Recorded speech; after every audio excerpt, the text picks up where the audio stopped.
नमस्कार दोस्तों, एक बार फिर डीपीएस इंस्टीट्यूट किशोर यूट्यूब चैनल में आपका स्वागत है। जैसा कि मैंने पिछली बार बताया था कि ये जो वॉइस का मैंने एक पार्ट आपको पढ़ा रखा था और आज हम दूसरे पार्ट के बारे में बात करेंगे।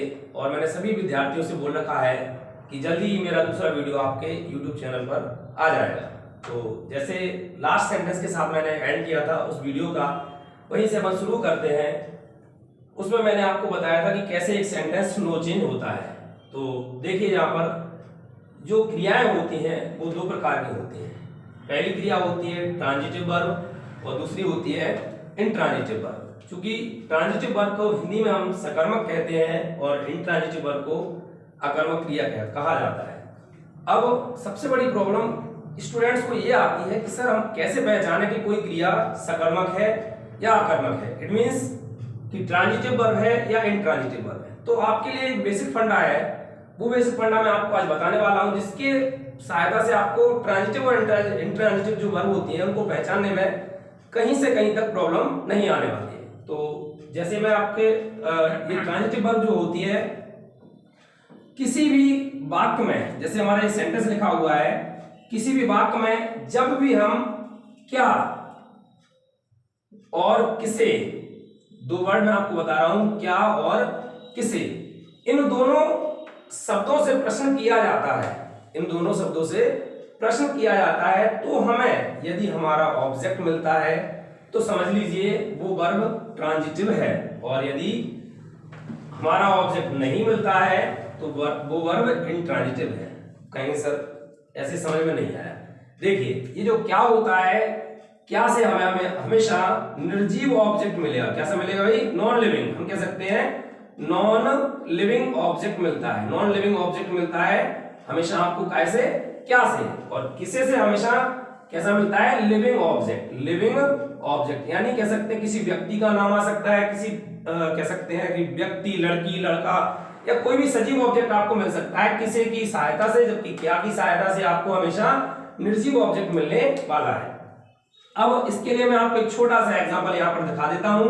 मैंने आपसे कहा they were eating mangoes, they were eating mangoes. तो यहां पर एक सेंटेंस लिखा हुआ है दे वर ईटिंग मैंगोज, बे आम खा रहे थे। तो मैं आपसे पूछूंगा बे आम खा रहे थे, बे क्या खा रहे थे? तो हमें फाइनली हमारा ऑब्जेक्ट मिल जाता है बे आम खा रहे थे। मैंने आपसे कहा कोई भी क्रिया आप ले लीजिए, बे किताब पढ़ रहे थे, तो बे क्या पढ़ रहे थे?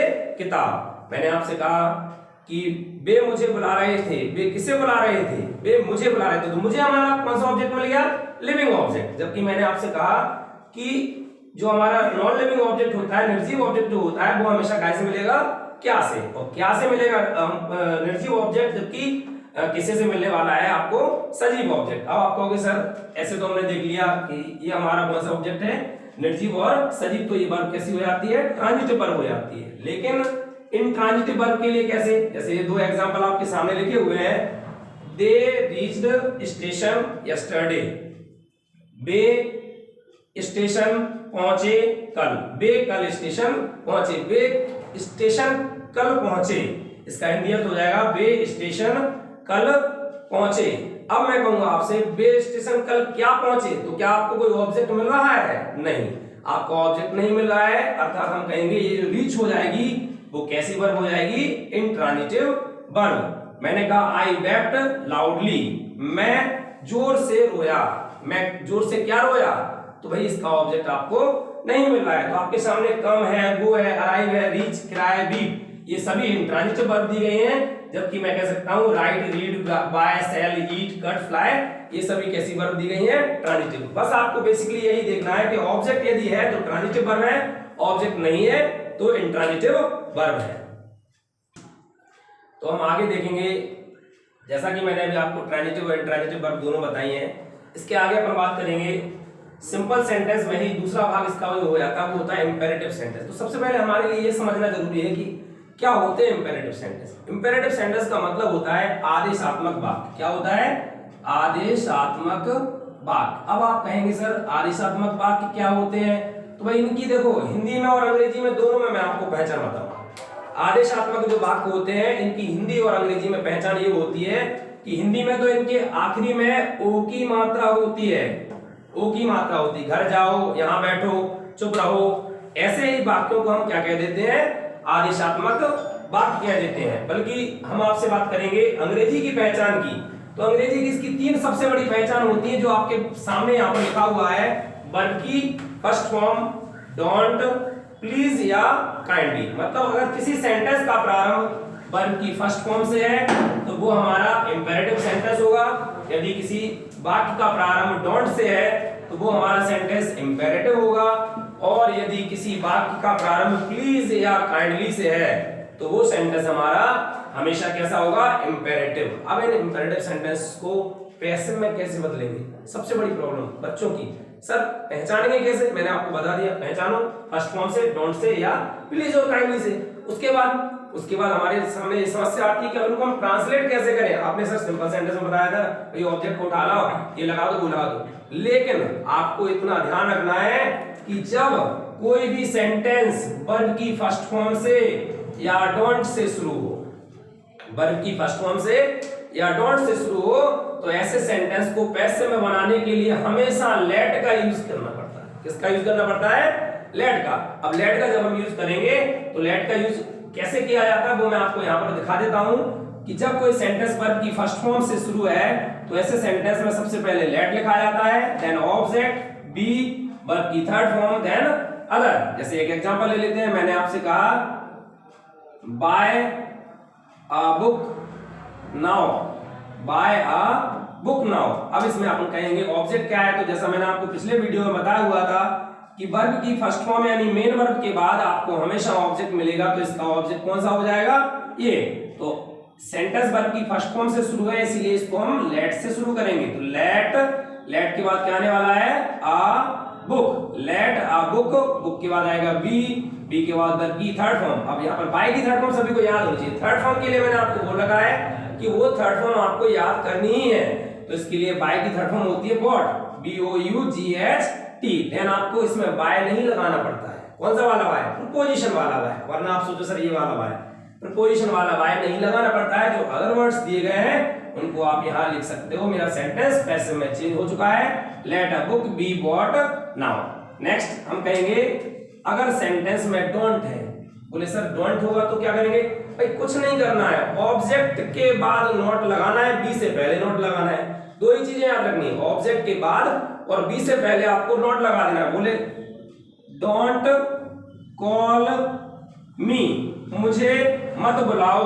डोंट कॉल मी, मुझे मत बुलाओ। अब आप कहोगे सर इसको कैसे चेंज करेंगे, तो देखिए सबसे पहले आपको बताया कि डोंट से शुरू होना है तो इसको लेट से तो बनाना ही बनाना है। मैंने इसको लेट से बनाया, लेट के बाद में ऑब्जेक्ट। अब ऑब्जेक्ट कहां है, मेन वर्ब के बाद, तो ऑब्जेक्ट मेरा मी है। चूंकि देखो भाई आपको एक चीज का ध्यान रखना होगा, बेसिकली इस चीज के लिए ध्यान रखना किस सेंटेंस में, इंपेरेटिव सेंटेंस में। और कहीं पर ऐसा नियम नहीं है जो मैं आपको बताने वाला हूं। वो नियम क्या है, ये जो मी है हर सेंटेंस में मी जो होता है वो सब्जेक्ट के स्थान पर आकर क्या हो जाता है, आई। अगर आप लेट के साथ आई लगा देते हो, अगर आप लेट के साथ आई लगा देते हो तो सेंटेंस विल बी रॉन्ग, आपका सेंटेंस बिल्कुल गलत हो जाएगा। उसका कारण क्या है बेटा, क्योंकि लेट के साथ हमेशा मी ऑब्जेक्टिव केस लगता है, हमेशा क्या लगता है, ऑब्जेक्टिव केस। इसलिए आप क्या लगाओगे, लेट के साथ मी लगाओगे। मी लगाने के बाद आपको पता है कि डोंट से शुरू था तो इसमें क्या आने वाला है, not, let me not, not के बाद आएगा be, let me not be. अब मेरी थर्ड फॉर्म क्या हो जाएगी इसकी, कॉल की कॉल्ड। ये सेंटेंस मेरा बन चुका है। हम कहेंगे इंपेरेटिव सेंटेंस में हमने ये सीखा कि लेट वाले जो सेंटेंस होते हैं उनको हम कैसे बनाते हैं, यानी वर्ब की फर्स्ट फॉर्म और डोंट वाले जो सेंटेंस होते हैं उन्हें ही सिर्फ लेट से बनाया जाता है। अब मैं आपको बात करूंगा कि सेंटेंस यदि प्लीज और काइंडली से स्टार्ट है, भाई प्लीज और काइंडली वाला तो इतना इजी होता है कि जिसके लिए आप सोच भी नहीं सकते हैं। मैंने कहा इसके लिए आपको एक छोटा सा सेंटेंस, एक छोटा सा फ्रेज याद करना होगा जिसका नाम है यू आर रिक्वेस्टेड टू। कुछ भी नहीं करना है, कुछ भी नहीं करना है। जब भी आपको प्लीज और काइंडली सेंटेंस में लगाओ और आपको क्या करना हो, आपको उसे पैसिव में चेंज करना हो, तो आपको यू आर रिक्वेस्टेड टू लिखना है किसके स्थान पर, प्लीज और काइंडली के स्थान पर, और पूरे सेंटेंस को एज इट इज लिख दीजिए। जैसे मैंने आपसे कहा please keep quiet, please keep quiet, please keep quiet. अभी देखिए इसमें यहाँ पर क्या लिखा हुआ है भाई, प्लीज। तो आपको देखा इस सेंटेंस को हमें कहाँ चेंज करना है, वॉइस में चेंज करना है। तो आपने देखा कि प्लीज के स्थान पर आपको क्या लगाना है, यू आर रिक्वेस्टेड टू, और प्लीज के स्थान पर इसको लिख दिया, पूरा सेंटेंस एज इट इज लिख दीजिए, कीप क्वाइट। ठीक है भाई। अगर मैं आपसे एक और एग्जांपल लेकर बात करता हूं, मैंने कहा kindly post this letter, post this letter, kindly post this letter. तो देखिए भाई, काइंडली पोस्ट दिस लेटर, भाई वही वाली बात है ना, प्लीज के परिवार का ही तो काइंडली है, दोनों का अर्थ एक सा ही होता है। क्या होता है, कृपया, कृपया इस पत्र को पोस्ट कर दीजिए। तो भाई इसके स्थान पर आपको क्या लगाना है, you are requested to post this letter, this letter. ठीक है भाई। हम कहेंगे इस प्रकार से हमने एक्टिव पैसिव में इंपेरेटिव सेंटेंस, सिंपल सेंटेंस जितने भी थे वो पूरे हमने यहाँ पर सीख लिए हैं। बाकी अगर किसी को डाउट हो तो मेरे को कमेंट बॉक्स में आप कमेंट कर सकते हो और बता सकते हो कि सर हमें ये डाउट था, तो मैं आपके कमेंट का जल्दी ही रिप्लाई देने वाला हूँ। और अगले वीडियो में फिर अपन मिलते हैं। आज के लिए धन्यवाद।